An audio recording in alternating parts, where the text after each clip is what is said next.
बहुता कर्म लिखिया न जाए,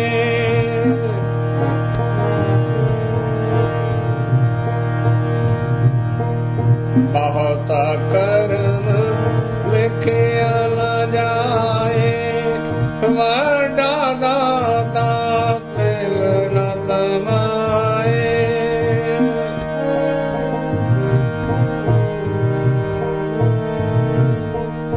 वड्डा दाता तिल न तमाए, जिसनू बख्शे सिफत सलाह, जिसनू बख्शे सिफत सलाह। नानक बादशाही बादशाह, नानक बादशाही बादशाह, नानक बादशाही बादशाह, जिसनू बख्शे सिफत सलाह।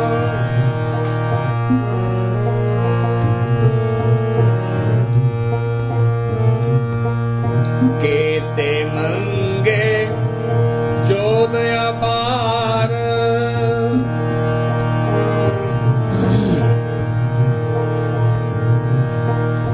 केते मंगे जो दया पार, केते गणत नहीं विचार।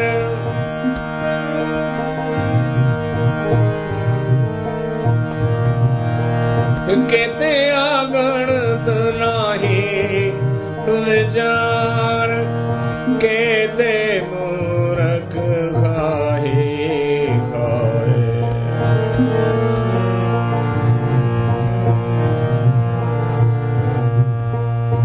केते मूर्ख खाए खाए, केते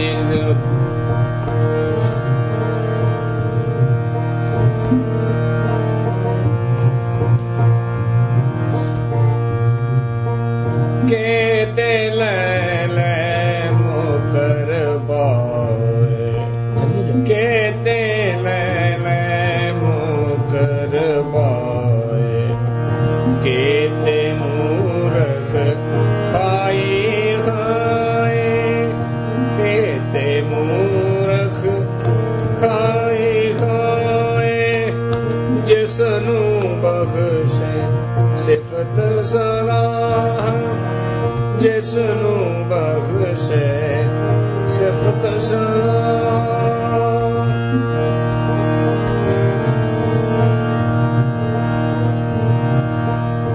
बंद खलासी थाने होए, होर आख न सके कोई, जे को खाए कै आखण पाए।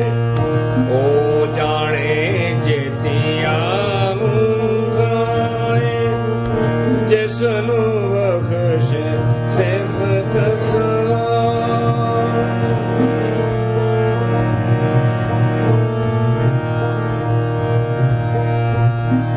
आपे जाने आपे दे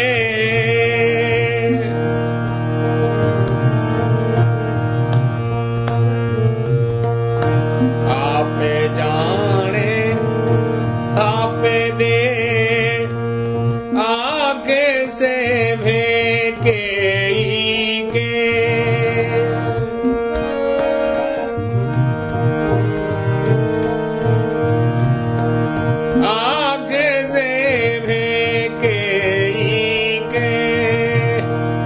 जिसनु बख्शे सिफत सलाह नानक पातशाह पातशाह नानक पातशाही पातशाह जिसनु बख्शे जिसनु बख्शे जिसनु बख्शे सिफत सलाह.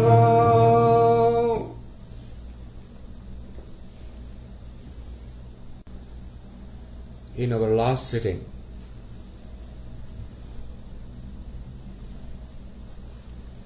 Gurbani indicated that when you try to describe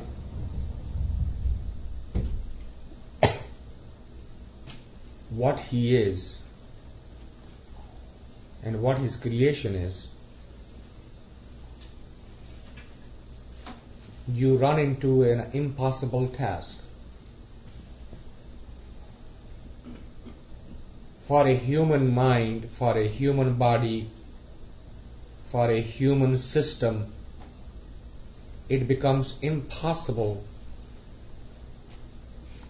to describe what it is. It is endless, it is infinite, it cannot be said. So we discussed some of the examples where Gurbani said, Ant na sifti kehna nayant. And when Gurbani says that it is impossible to describe, it is saying that it is not because somebody just has imagined it so. It is because it has been tried. It has been attempted. It's not just a hypothesis. It's not just an imagination of somebody and somebody said, well, it is so. That's not the case. It has been tried. Not once, not twice. But those who tried, they are also endless. Because mind does not easily give up. Humans do not easily surrender. So every new human mind-body system that takes a carnation on this planet looks at it and say, well, this has not been done so far. Well, all right. Then I'm going to do it. Right? That will make my name, my fame, my identity. Because whatever has not been done so far, if I do it, then I'm going to stand out. And there has been infinite attempt since that time immemorial to describe what that is. And it has not happened so. So Gurbani says, well, wait, it is not just what he is. Let's just take one aspect of that. Just one aspect. Not all the aspects. Just let's take one example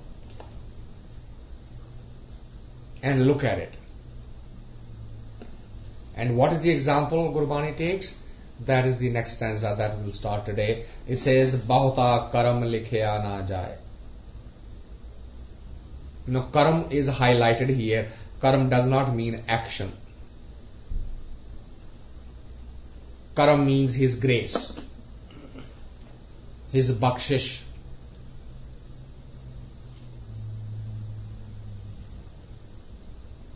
So, how graceful he is, or for that matter, how graceful she is, if somebody likes it, I have no problem with that. how graceful it is. So we are talking of his karamat, his meher, his bakshish, his broad-mindedness, his giving nature. Just take that one example. And he says you will not be able to count it. Bahota karam likhya na jaye. Well, he says that's not just sufficient to say that. Because look at yourself. Anyone in the history of human race, when they do somebody a favor,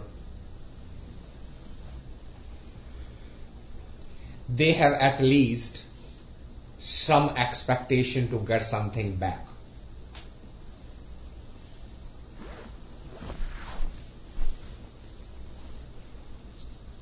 In Gurbani, it's an example. Look at the mother. She raises a son. Jo janani sotapalati. Now, the mother is raising the child. So the question is, when she is going through all of those uncomfortable, sleepless nights and is sacrificing her own comforts of life, is it without expectation?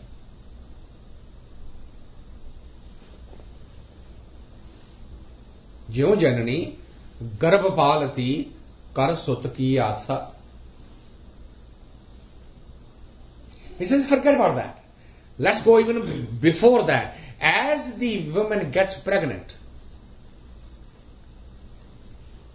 is she pregnant without any expectations, any desire? Ask the mother. Out of the social etiquettes, she might say everything is fine. But is that reality? Or is she really looking for a son? Is she not looking for a male offspring? Is there not a desire? Is there not an expectation? I am to go through 9-10 months of discomfort. Jo janani garbhapalati kar sut ki asa. Say underneath. And then the child grows up. Is she raising without expectations? You say no. Because then the expectation at least is that as I am unable to take care of myself, this child would be able to take care of me. And when that doesn't happen, that is the biggest disappointments of life for every human, male or female. Does not matter. So I am doing something, I am giving something, I am sacrificing something, but there is an expectation of a certain return. I may not demand it, may not ask for it, may not remind my child, you are supposed to take care of me, but am I not really wishing that? I am not really hoping that? Have I gotten to a stage where raising that child has become a completely selfless dedication? Am I raising that child because the child is helpless and cannot help him or herself? Let's just take that simple example. Now, take the same example and look at him. It says when he or she or it does something, what is the expectation there? Where is the expectation? Find out. Vadda data Telna tamai. Tel means even a fraction. You know that sesame seed. Tel literally means sesame seed. But it's basically talking about the size. Even that much, fraction of it. Tel na tamai. Tama means the desire, the of return. So see, or look at the action and reaction, interactions.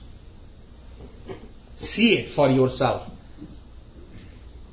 Put in front of your eyes and look at it dispassionately.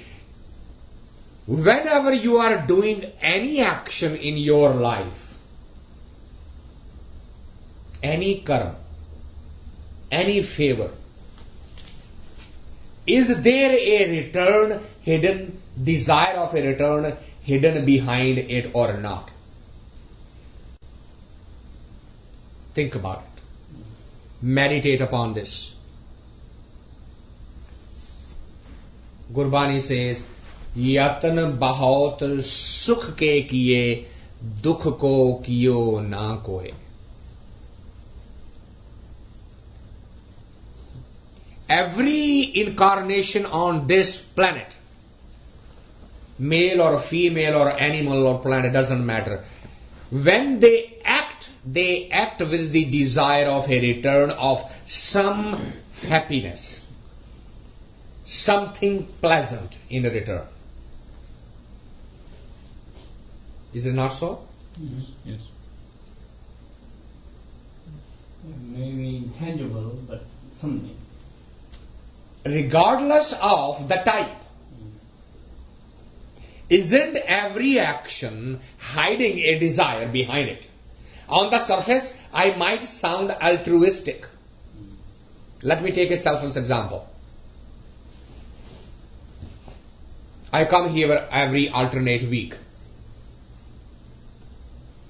And I read these lines and I describe it to you as I see it. Am I doing it completely selflessly? From the outer side, one can say, well, look, this guy charges nothing. He comes on his own time.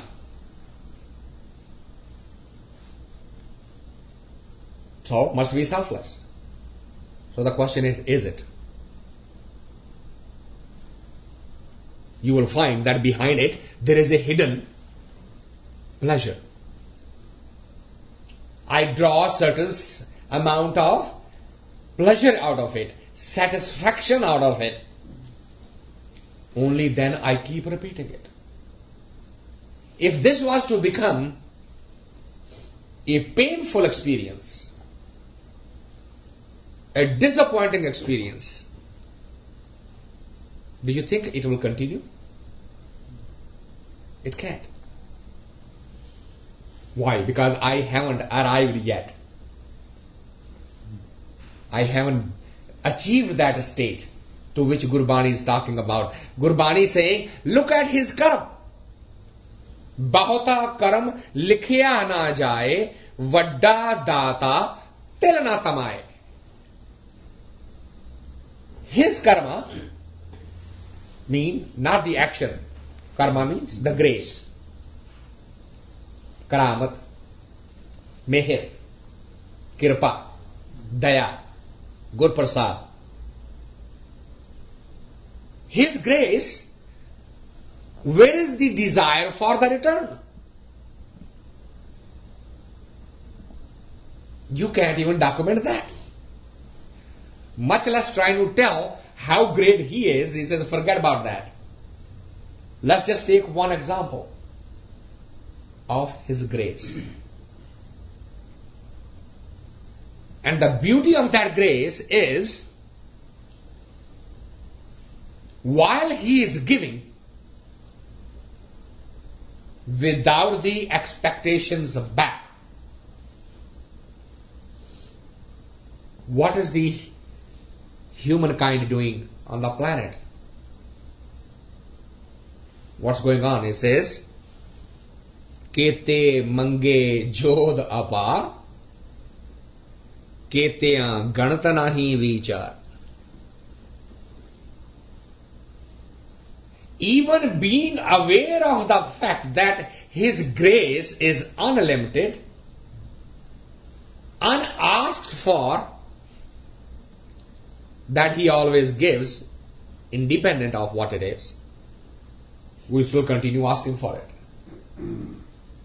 We still continue. Isn't that what we talk about prayer? Right? Mm-hmm. Ardas. What is our ardas? सुखी बसे संसार सब, दुखिया रहे न कोई, ये अभिलाषा हम की प्रभु पूर्ण हो. हम कुछ ऐसे कहते हैं ना. Why we say that? Don't we know He's doing it? Whether we say it or not, दूध पूत संतान से वंचित रहे ना कोई. Why do we say that? Why we ask for it? Is He not doing it automatically? Is He going to do it because we are saying it? What happens if we don't say? Those who don't say, don't they get all of that? There's a beautiful Sufi story that somebody has a Priti Bhojan, had a feast going on. But he was a very religious person. And a beggar was walking by. So he asked the host, can I get also something here?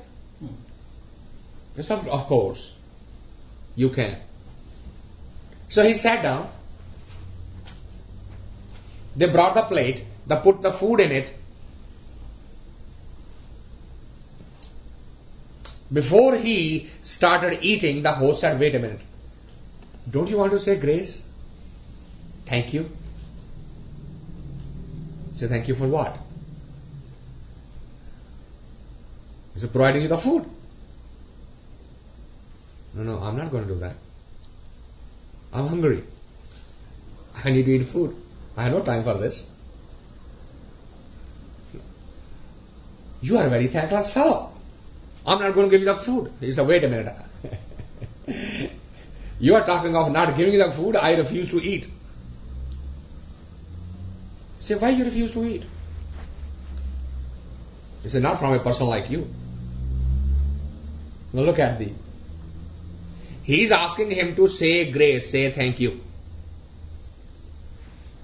And he said, I am not going to say it. I said, no, it is a requirement of taking the food. In this house, everybody says thank you before eating the food. He says, well then I don't want to eat the food of this house. Now he's stunned. He's hungry.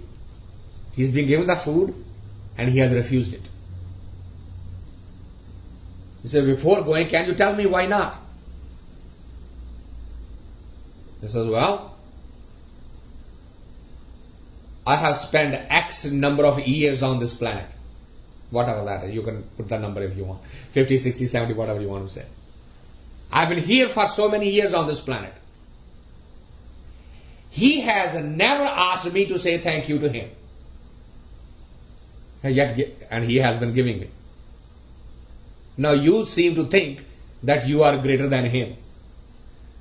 You have put a condition of giving the food. He has never put a condition on me of giving the food. A person who thinks he is greater than him, I don't need his food. Right, wrong, indifferent, that's not my point. Look at the way of looking at life. This beggar is more religious than that so-called religious person. Look at his faith. He understands the characteristic of that Creator. The Creator demands nothing, expects nothing in the true sense. You can stand here right now, look in any direction, upside, right side, outside, and start cursing him. He will not come and say, why are you doing so? There's a similar parable that a pujari used to go light a lamp at a particular place of worship every evening. And he had a neighbor who used to come and throw stones on that place till the lamp will go away. He'll put it off. He will light it, he'll come and he'll put it off. Drama continued. And one evening, a huge storm came. And the guy who used to light the lamp couldn't go there.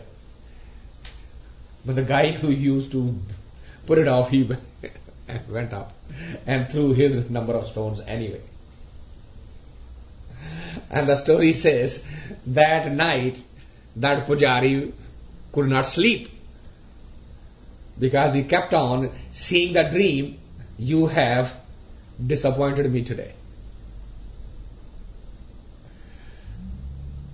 So he says, why I have disappointed? I have worshipped you all along. He says, that's not the point. The guy who was burning it off, putting it off, is more dedicated than you are. You are not dedicated to the cause. You are only believing in a ritual. He is dedicated to the cause. This ritual is not important to him. Dedication to the cause.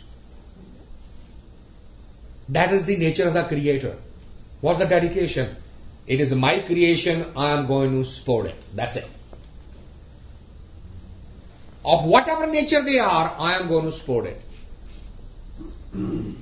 There is no single human on this earth that their own offspring, the children who we love so dearly, if they misbehave, that we do not pull away from them. But we misbehave with him all our life. It still continues. Same process. No questions asked, no judgment passed. He says we don't stop asking Kete mange jo do par. Apar means endless.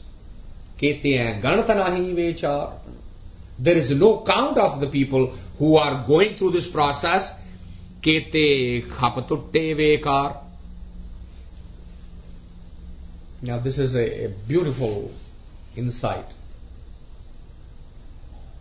He says those who ask for it, all the things of life they ask for. Where is that coming from? Where is that asking coming from? It will come out of my intellect, right? There is a story about a old lady who was worshipping his gods all her life. When she turned around 70 or so, suddenly an energy appeared to her and said, well, what do you want? You got one desire. And so now she's thinking, sitting and say, well, okay, I can ask only one thing. She says, only one thing.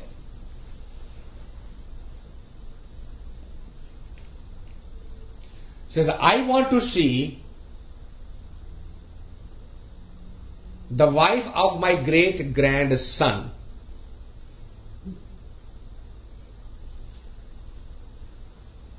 churning the butter with the handle made out of gold. Now look at it. She has no offspring. That's all she wanted. But now she has asked the wife of the great-grandson. That means now the life has to be great, long. That means not only she has to have the son has to have the son, then son has to have the son, then that son has to be married. And in order to, so now she wants to see it. That means all the body parts have to be intact, healthy. And she has to churn the butter with the golden utensils, that means the wealth has to be there. So what have you asked for? Long life, lot of family, and a lot of wealth in a single statement. Now she thinks she has done very smart. Isn't that what we do? We try to outsmart the Creator. And Gurbani says, when you ask for it, then what happens? He says, okay, tathastu, if you want, here it is. Then it comes. And when it comes, in the immediate time frame, it appears to be very pleasant. And then suddenly the other side appears. And then you wonder, what the hell did I do? No, take it back. I don't want it. I don't want it. So wait a minute. You can't do that.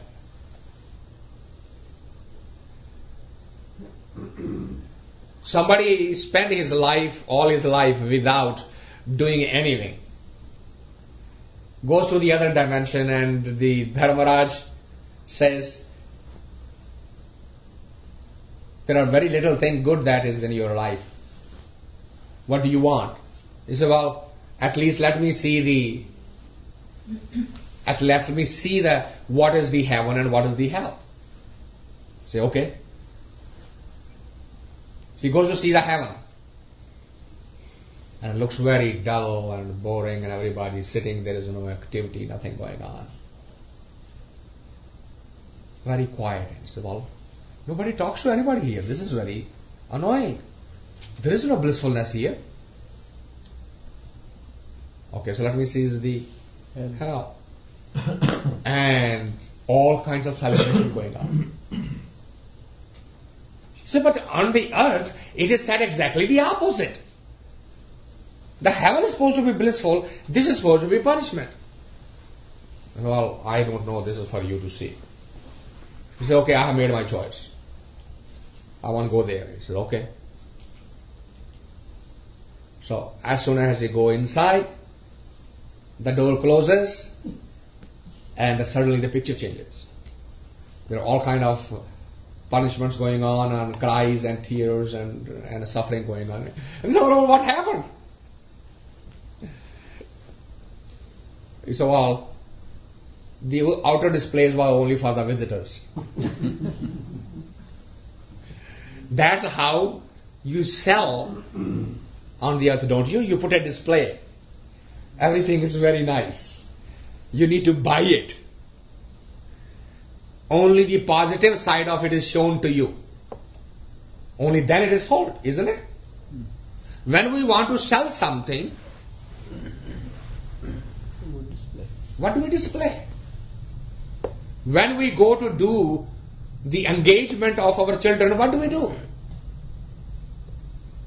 Everything is absolutely, we are the holiest of the holy on this planet, isn't it? You are not going to find a better match other than our child. Is it not so?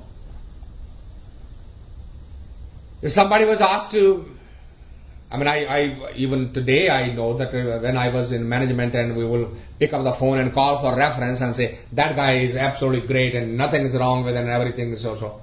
Okay. Now, can you tell me as to which area he needs improvements? Do you know that the personnel cannot tell the truth?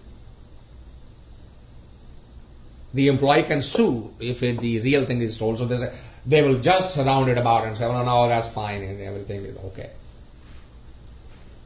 Even there it is hidden. Why?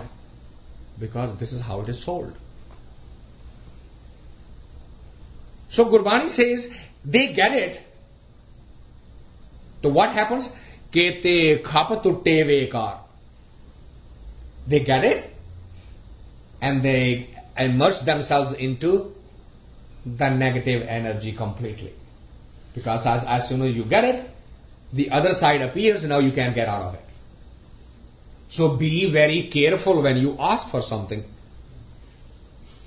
Because you may really get your wish. And mostly we do get our wish. Here is a beautiful now paradigm. Here is a difficulty. On one hand, we say that all is His will. So if as a child I am asking something that will hurt me, why doesn't He stop me? Isn't it? If I know that getting this is in the long run, I don't see it, why don't I stop? Why doesn't He tell me, no, you don't want this. Getting this will not help you. Guru Bani says that's a difference between the creator and the guru. Guru's job is of a father. The father stops you. Father tells you do this and don't do that. The creator says you have a free will. You have a complete free will. If you want to destroy your life in enjoying the physical pleasures, go right ahead. I am in no hurry. Only Guru will say, why are you wasting your life? Why you keep asking the same thing which you know you have already asked for, you have already gotten it, and it hasn't helped you. In the long run, it became a suffering. So he says, Guru Bani keeps on reminding, the Guru keeps on reminding, but the people don't listen. So what happens? Kete khap tutte vekar. They eventually destroy their life in the enjoyment of vekar, the physical negative pleasures, senses, sensual pleasures. Kete lala mukkar paaye, kete murkh khai khai. It's not enough. Humankind just takes it and then forgets it. Doesn't even say thank you. He doesn't ask for it. See, that's the beauty of it. He is not expecting you to say thank you. But you, on the other hand, have become so ungrateful that something is being given to you without your deserving, and you do not have the sensitivity to appreciate what you have been given. You do have the courage to remind what you have not been given. You do remind him, look at the other one who's more beautiful than I am. Look at the other who's more rich than I am. Look at the other who's more powerful than I am. But you don't say,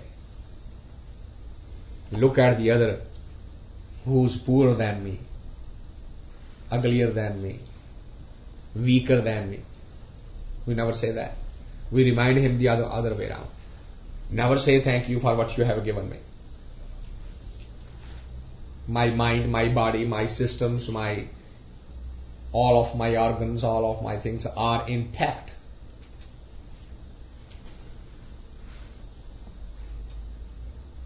You remember the quotation that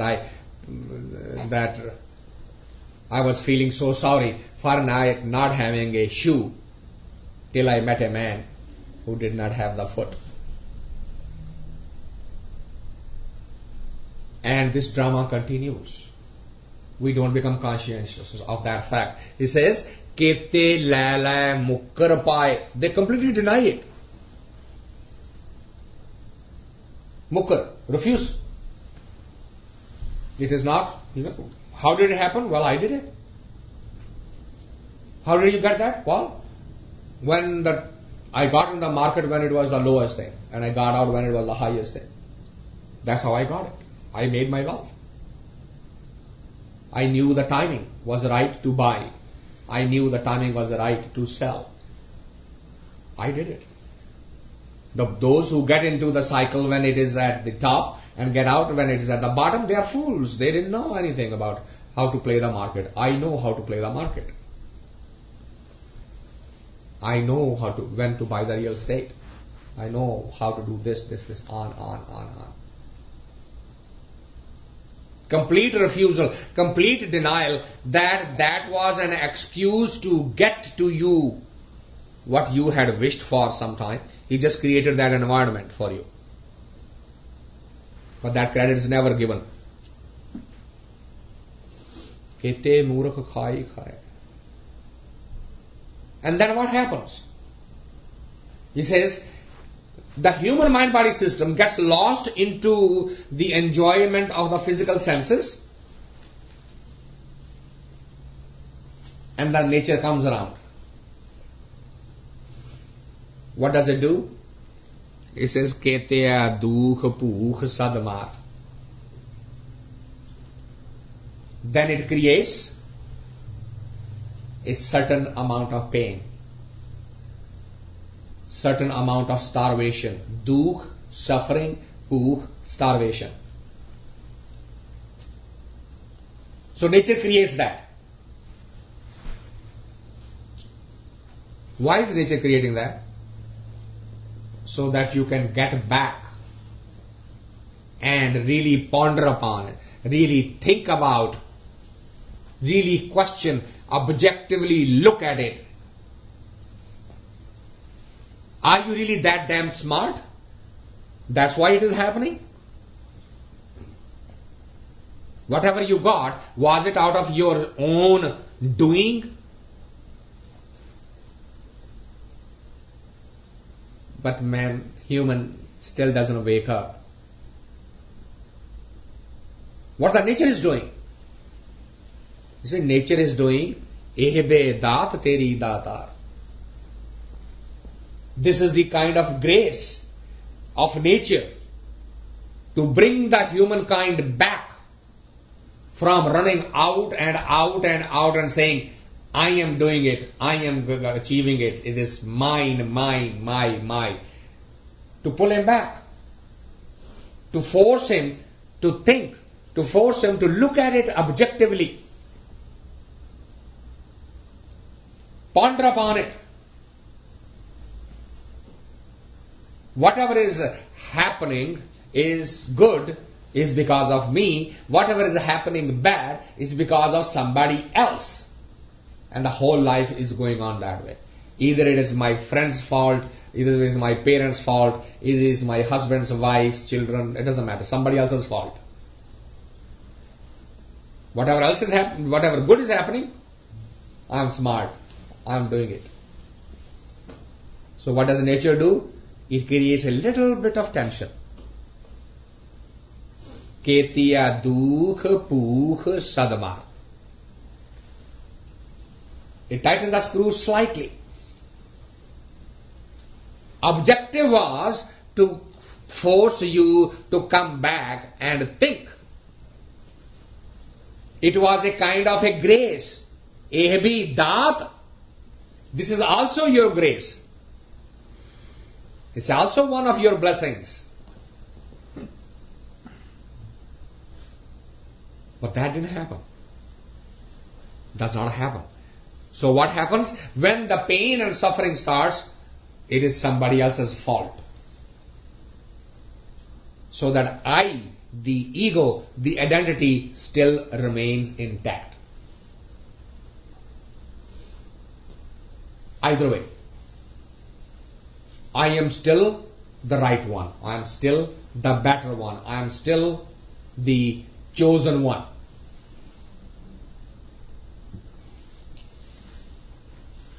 Complete mind-boggling. The history of this earth is suffering from that concept of I am the chosen one. Right? Go back to the days of the Roman and the Egyptians. What happened there? Somebody said, I am the chosen one. And the other said, who are we? Well, you are not the chosen one.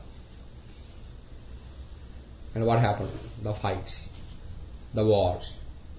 Isn't it? What was the fight between the Jews and the Egyptians and the Romans? Just one. It continues till today for the last 5,000 years. We are the chosen ones. Why? It's written. Who wrote it? Well, God wrote it. So now God can't be wrong. The arrogance continues.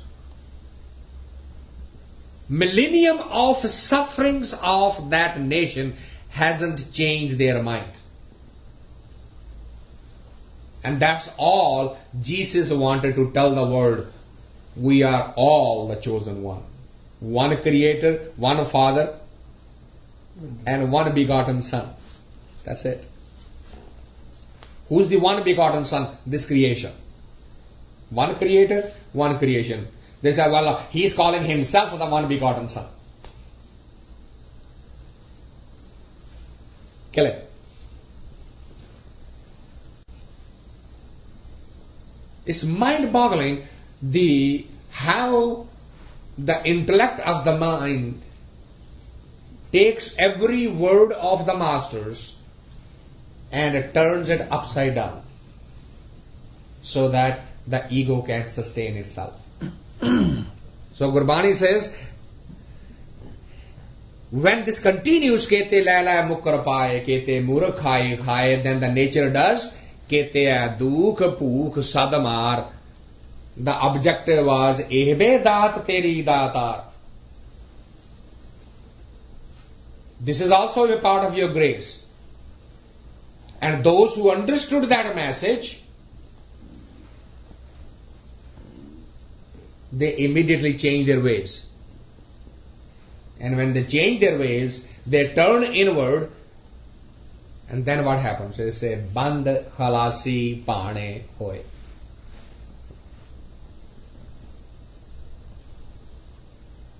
Band means the bondage. The khalasi means the freedom. The freedom from the bondage of life and death is based on simply one principle.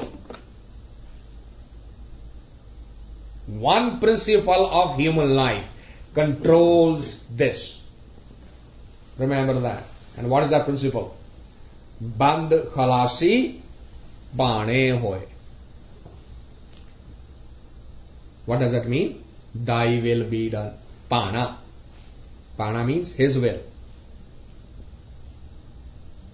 Unless you know how to surrender to the will, you are not going to be free from the bondage of life and death. It is impossible.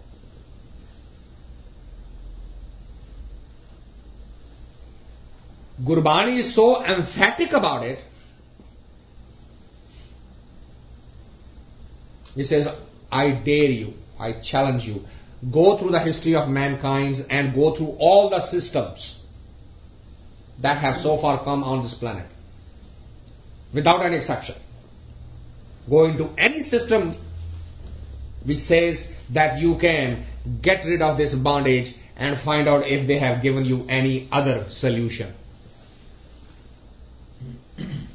Band khalasi paane hoye, it goes on to say hor aakh na sake koi. There is absolutely no other method. You can go on and look into the history of human existence anywhere. What a bold declaration, what a challenge. So what did Jesus do? Did He not say, Thy will be done at the last moment? Did He not surrender? Thy will be done. What is the Judaism's basic thought? The God, He is the ultimate, is He not? What is the Islamic basic thought? Isn't the Allah the all forgiving, all creating? Surrender to Him, isn't it that? What is Buddhism? No mind, stops your own. So in other terms, what is this? No mind. When there is not I, what's left? Is you. You can take any, not major, any minor thought which is sincere to breaking the bondage will get back to this one single principle, which is Band Khalasi Pane Hoy. Surrendering to the will. Now where did Japji start from? Hukam Razai Chalna. Isn't it? Brings it right back. You can't get out of this principle. The ultimate surrendering to the ultimate force has got to take place if you are ever going to get out of this cycle of life and death. There is absolutely no other way. It is a declaration, not by one, not by two, by every master, every saint of every time on this planet.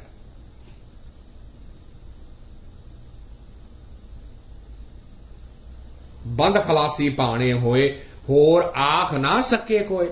Nobody can come up with the exception to this and say, if you attempt it to find another method, then what happens? Next line, Jeko Khaek Akhan Pai. Khaek means somebody who's absolutely silly, is not unaware, anjan, ignorant. Jeko Khaek Akhan Pai. If somebody tries to find an alternative to this, it has been tried. Then what happened? O jane jetiya muh khaya. In the end he finds out that it was totally waste of life. Jetiya muh khaya. Muh te maar paine. This is a kind of a proverb which is basically feeling ashamed and defeated. If you attempt such a idea that there is a better way, there is another way of achieving that ultimate state of blissfulness, it says it has been tried again and again and reached only one conclusion. So jane jetiya muh khaya. It's a self-defeating exercise. It's an exercise in futility. Don't attempt it.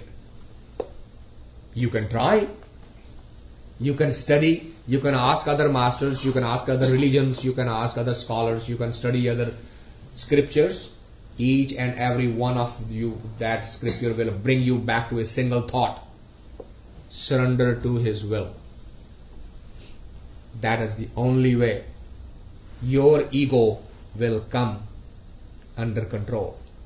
And unless and until your ego is managed, there is no way of getting closer to Him.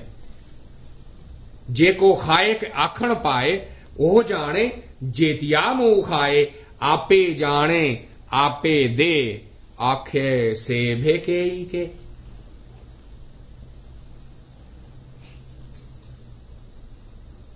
This is all this drama, all this leela, all this thing that is going on. He's the one who knows what it is. Ape jane. So now you can see the link between the 25th and the 24th, because 24th was using the language antana sifti karna antana karne, limitless. He comes back to the same thought. He's saying ape jane ape de. He knows what is good for us. He knows what we deserve. He knows what we need. And He continues giving that. Now it is our choice what we do with it. Once we get that, if we have gotten this body, it is our choice what to do with the body. If we got a mind that's sharp thinking, it's our choice what we do with it. Ape jane, ape de. His job, His nature, His characteristics is to continue giving. Nothing to ask back. No expectation. You don't need to say thank you on his accord. You may want to say thank you on your accord, so that you are not getting ungrateful. You are not becoming ungrateful being. You may want to say thank you. He doesn't ask for you. And he doesn't stop giving because you have not said thank you last time. आपे जाने आपे दे आखे से भे के. There are people, there are souls on this earth who accept this, acknowledge and say that yes, it is your doing, it is your giving. But then what? He says the real grace from him is not getting the pleasures of the senses. That's not his real karma. Even though you keep on hankering for that, even though you keep on asking it, even though you keep on demanding it and repeating it again and again and again. But that's not the real grace. That's not the sign of grace. Isn't that amazing? What a revolutionary thought. The fact that he keeps me, he gives me the birth, he gives me the wealth, gives me the name, and I am absolutely enjoying the life to the best of my rest of my life, to the best of my capabilities. Well, that's really not his grace. Not worth having. Why not? Why is Bani so emphatic about it?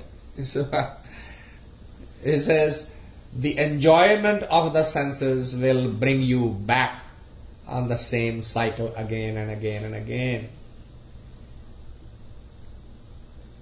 If you do good, you come back on this earth to get a good life. If you do bad, you come back on this earth to suffer the consequences. In any case, you have to come back.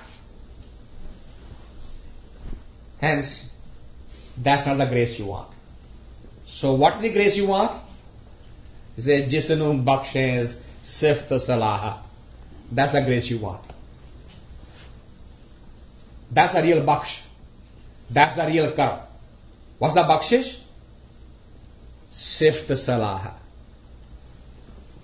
His meditation, his name, his bhakti, his remembering. If that is the grace available to you, to whosoever it is available to, that grace, Jisnu bakshe sift salaha. The one who gets that grace, which is your meditation, your praise, surrendering to your will, your sift salaha, Nanak Patsahi, Patsaha. He is the King of Kings. In the true sense, he is the King of Kings. Nanak Patsahi, Patsaha. He is the true King of Kings, the one who may be absolutely sleeping hungry, may not have a cloth on his back, may not have a cover to hide from the rain and the sun, but he is in his will. He is singing his grace, he is happy in that. And that is what the real grace is. He started with the grace, Bahta Karma Likhya Na Jaye. And he defined the true grace. He said the kind of grace that he is giving is unlimited. And he is giving all of those without asking anything in return. But the suggestion, the conclusion to you is that if you truly understand the nature of life and the nature of the Creator, then go seek one grace. And unfortunately, that is one grace we have never sought. All the mandirs, all the churches, all the mosques, all the look what kind of prayers we are doing. There is no need to look at anybody else. All we need to do is look inside. What is my habit when I get up in the morning? What do we ask? What's my habit when I go on a weekly sangat? What do I ask? Whether it is a havan or whether it is a gurdwara or whether it is a mosque, namaz, it doesn't matter where I am going. What do I ask? Have I ever stood and say, whatever you have given is far more than what I really need. But I do need one thing from you, and that is your sift salah, that is your naam, that is your meditation, that is your simran. That's something I need from you now. I want that something. I am a beggar for that. I am a seeker for that. I'm hungering for that. I'm thirsty for that. Unless that change, that revolution happens, what will happen? We'll continue coming and going, coming and going, coming and going. And nothing wrong with that. If that's what you want, then it's okay.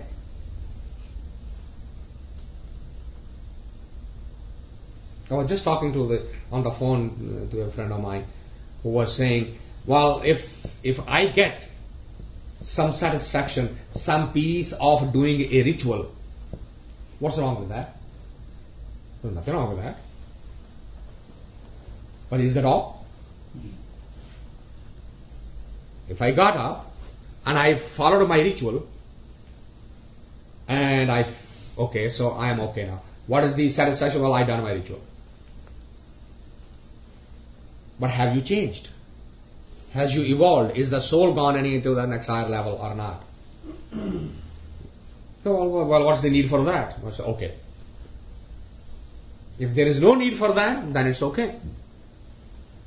So I was giving the example because the thought given to me was that we should not be, because belief has no logic, which is very true. The faith, the beliefs have no logic. Okay, because these are emotional energies. Now, if you and the thought given to me was, well, we should not question the belief. And I was surprised at the statement. I said, all of the religions in this world have come because somebody questioned the established belief system. Let's not talk of Sikhism. Now, amongst ourselves, there are people who belong to Samaj. Where did Samaj come from? Wasn't the Shankaracharya looking at a worship of Shivlinga? Isn't that story? Or am I mistaken? That's the worshipping of Shivlinga going on, and around that Shivlinga statue, some mouse was running around. And the thought came, how can this God protect me if he can protect himself from mouse? He's impotent in front of a mouse. So, all of this worshipping, that type of ritual was questioned. And out of that questioning, some people listened. Said, yeah, that type of a faith, that type of a Kriya Karam is no good. So a new system of Kriya Karam started. That's where the Samaj came from. Whole of the foundation of Arya Samaj is based on that. So they eliminated the Buddha, the statue, the Shivlinga symbol, and just put a Om. So okay, now you pray, imagine yourself, this is a symbol of the Creator. Imagine yourself worshipping that Creator. Slowly, slowly, slowly the thought went away and got reduced down to a simple Kriya Karam. Every religion comes out of somebody asking, what is this ritual you're doing and why? Now, if the same thought turns again, becomes into another ritual, so you replace one, so what have you done? You just change the toys. The game remains the same. The idea is to change the game, not just to replace the toys. And that's what Gurbani is pointing out. I am not here questioning or trying to condemning or trying to judge anybody's rituals of any religion. The question is, that ritual, that activity, is that helping you to rise higher and higher and higher in terms of consciousness or not? If that spiritual evolution is taking place, you are absolutely on the right path. You don't need any master, you don't need any changes, you don't need to do anything else. Stay with it. It is only if day in and day out you keep on repeating the ritual but you remain the same, then that ritual needs to be looked at. It doesn't matter whether it is a Sikh or a Hindu or a Muslim or a Christian, doesn't matter. Whether it is a yogi, a yoga, etc. If you are doing yogic exercises every day, and other than helping you to stay physically healthy, it isn't doing anything else to you, then you have only touched the tip of the iceberg. And if your objective is only to that, that's okay then. But Patanjali did not give yoga to the world with the mind of only physical health. It was physical and spiritual health. So is the Gurbani. So is all spiritual literature. So may God help us, give us the strength, the courage and the insight to continuously seek that sift salaha, that will and the power and the desire to surrender to that will. With that, we will conclude today's talk, and I thank you all for coming, and we'll open for any question answers. Go over that Kete Kapi Prati Vikar.